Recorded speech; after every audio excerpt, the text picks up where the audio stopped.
Good morning from paradise here at Playa Palmilla. Oftentimes when I come down to this beautiful vantage point and look over there at the one and only and the developments that have happened up on this hillside called Via Del Mar, I think to myself, it all began with a vision. And you've often heard the term in real estate, location, location, location. And who would have known back 40, 50 years ago that that hotel location would be the epicenter of this area? So that was an individual that came here and had a vision that a development would happen here one day. And then assembled a group of investors, or perhaps some of his own or her own money, and some investors, and began to build in the 50s and put together a beautiful, one-of-a-kind hotel, the one and only Palmilla, and with a view that wraps around that point all the way to the east, and then all the way looking north towards San Jose del Cabo, and then what's called East Cape. So what a vision. Then over time, as that hotel changed hands and the owners aged and perhaps the children took over, became run down and got sold probably 20 years ago to a wealthy hotel group that had built Atlantis, Sun City in South Africa, and a number of other mega resorts, and they did a total refurbishing on it. Incredible. And then over time, that particular hotel group got bought out by some money people in Dubai, who are now preparing to invest a lot more money into the one and only, the golf course, talking about beach clubs. They're talking about refreshment stations throughout the golf course, new golf club, so many different things. And if you go and come this way just a little bit, and you see the blue from the infinity pool here of the individual. I think he's the owner of Lenscraft, Filipino family. But if you look straight ahead, maybe you can blow it up, don't know for sure. That's the home of James Packer. He's a media magnate out of Australia, and he put together 3 beach lots. They're I think a total of, for sure, I don't know, but 400 to 600 feet, perhaps more, and put up a 32,000 square foot beautiful home. Let's see if we can kind of zoom in a little bit on that so you can kind of get a little bit of perspective of it. Yeah, there it is, I think, right there. See the dome on top of the house there. All one level. I joke with people, I think it's big enough to perhaps land 4 or 5 Sikorsky helicopters on top of it. And then as you look at the hillside, you'll see another dreamer, an individual, the dreamer who had guts and gumption and grit, that saw a vision for the one and only being an anchor tenant, so to speak, to this entire epicenter experience, real estate experience, to then building homes throughout this hillside and along the bottom of the hillside all the way to the tippy top. And an individual from Houston who has passed that vision on to others that have followed him. So it's fascinating to reckon all this, and you say, where does all this wealth come from? Well, let's go ahead and turn over this way. By the way, could see potentially some whales breaching like I did yesterday when I was on this But if you come this way, you're going to see kind of some of the hotel row there in San Jose. Gorgeous. Perfect weather, by the way. Dry, 80, nice breeze. And then if you come along here, you'll see some pretty incredible homes that have been built. This is a 3rd fairway, right up in the hillside, terraced in with beautiful vegetation, palm trees lining the 3rd fairway, and people with visions and dreams. And then if you look over here, See if we can zoom in a little bit on this one. Over there, straight ahead, that's called the Shops at Palmilla. That's the Palmilla sign right there. And it's a mall that was built by some folks out of Newport Beach that had a vision to move down here and liquidate assets in Newport, and then they built that shopping mall and then built a home out by the San Jose Marina on what's called Puerto Los Cabos. So, pretty incredible. You say, how do people do this? Well, let's talk about it for a second. Let's talk about it. Let me kind of go to, there we go. And let's just go ahead and chat about this just for a minute or two. I'll see if I can get my eyes on you and you get your eyes on me. So, what happens is, wage, salary, fee for service. You can make a decent income doing that, particularly if you're a plastic surgeon or a orthopedic surgeon, but who's going to go spend 12, 14 years in school? The investment there, time and energy wise and financially, is pretty incredible. And so that's certainly not for everybody. That's one heck of a commitment. And then there's the idea of buying franchises and potentially getting a region where you can sub-franchise. And then there's the idea of just coming up with an idea, product, good, or service, or a widget, some kind of a widget, so to speak. Product that maybe you have the rights to produce it, so you pay royalties to the person that has the patents, or maybe you have the patent too. Or maybe you're going to be part of a subscription service. I mean, think about what Netflix did to Blockbuster. And then the variety of subscription-based media today, Hulu and Apple, etc. It's pretty amazing. Now, what I'd like you to think about is an idea where you could actually create enough wealth to build an economic war chest by simply perhaps doing a subscription-based business, but using an existing platform that you have a relationship with, where you team up with them, but has a leveraging capacity so that you can build a large network of subscribers. And as you make money, the platform makes money, but you don't have to be involved and vested in all the infrastructure and the time and energy and corporate kind of due diligence and all the management of corporate, as well as all the employees. You don't have to be involved in doing that. And that's what happened with me. I was simply, let me go over here a little ways. I was simply working my tail off as a doctor, making a very decent living, way more than my father ever made.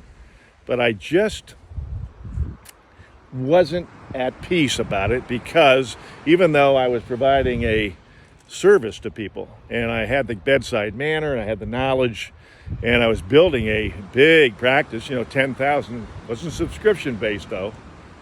And there was no capacity to scale it beyond who I was. I suppose I could set up multiple medical clinics, the McDonald's of medicine idea, and I thought about it. And I got to hire all these employees, et cetera, et cetera. So I had met some multi-millionaires, some very, very, I don't know if shrewd is the word, but wise entrepreneurs that had utilized the leveraging power of using existing platforms and created a system that was able to scale mentoring, coaching, and teaching, kind of like a business academy, that provided knowledge and mentoring to many individuals that then began to build their own startup company. And those startup companies started small. I call it micro capital. Didn't take a bunch of money to get involved, leverage the system, connect the dots, paint by numbers in many ways, but trust me, hard work. So I was working hard as a doctor, 80 hours a week, and I was investing. I was passionate about what I was investing, a fraction of that into building a subscription-based leverage network concept where you basically leverage the internet and the platform and piece it all together and you have yourself the capacity to build an economic war chest. And that's what April and I did. And so from that economic war chest was able to then venture into other areas of building more and more of an economic war chest beyond just the cash flow of subscription-based businesses, and going on from there and understand living down here in Palmilla with billionaires and multimillionaires and finding out how many of them made money. I realized that I've been in the catbird seat for many, many years simply because I retired from the field of medicine 29 years ago when I was quite young. It wasn't because I didn't like medicine, it was because I didn't like the business of medicine. I love taking care of people, so today I still have medical knowledge, I still have expertise, I still have bedside manner, and people ask me questions all the time, saying, what questions should I ask my doctor? Does this sound like the right thing to do to you? And I can give them some advice, just some friendly, good Samaritan advice, and say, now check with this one and this one and this one, specialists or what have you. So, if you've ever thought about wanting to be free in your life, here's what I'm going to say to you. I encourage you, if you want to be free, that you got to ask yourself the question, how do I want to live? That's the big question. Not what do I want to do, but how do I want to live? And when you find out how you want to live and you connect that with some mentorship and some coaching and some knowledge and a passion and a vision and a dream for how you want to live, then the pieces of the puzzle of the how and the what begin to come together. I always enjoyed Simon Sinek and his writings, great social scientist, understands successful people because he studies them, similar to what Malcolm Gladwell does. And great TED Talk, about 18 minutes long, talking about the why, how do you want to live, and why that has to be the center of everything. So my encouragement to you is to not get discouraged, number one. Number two, wake up every day and have moments of gratitude, moments or minutes of gratitude and appreciation, thankful for what you do have going on in your life. It could be good health, could be good mental health, physical health, could be loved ones in your life. There's lots of different things to be thankful for. Those of you that are people of faith, thankful for your faith, thankful for the Creator, and many things like that. Thankful for, hey, is there a hereafter? You believe there's a hereafter? Wow, thankful for that promise. So there's lots of things to be thankful for. And put a smile on your face. Walk upright, put a gleam in your eye, put your chin up a little bit. Nice firm handshake. Look somebody in the eye. And start loving life.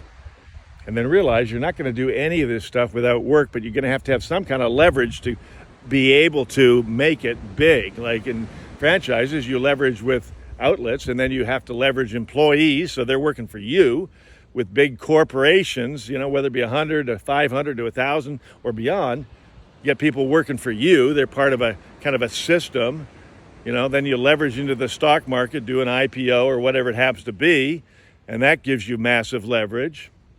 Well, how about the idea of being able to leverage entrepreneurship, where you have entrepreneurs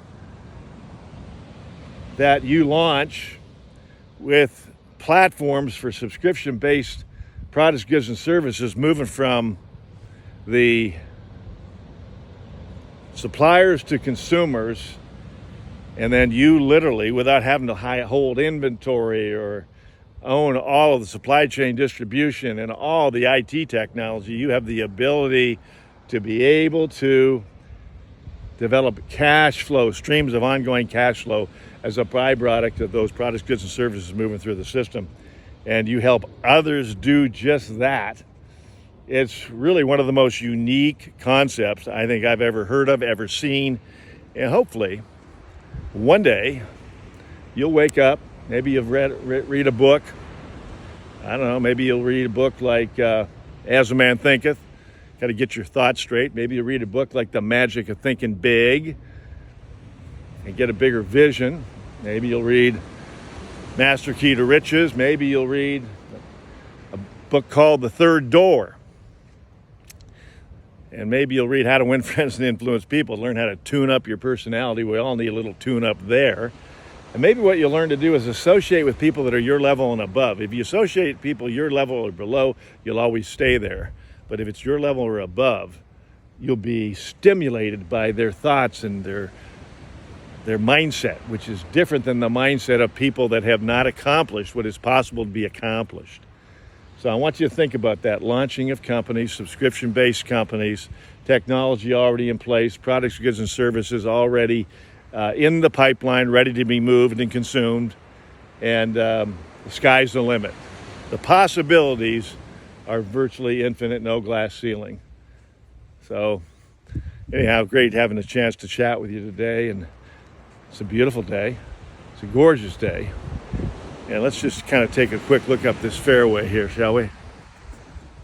That's how beautiful it is right up there. Tee box is way beyond those palm trees. Some more dreamers over here building their vision, their dream, living life on their terms, how they want to live. So let's go back to the one and only, where it all began in Palmilla.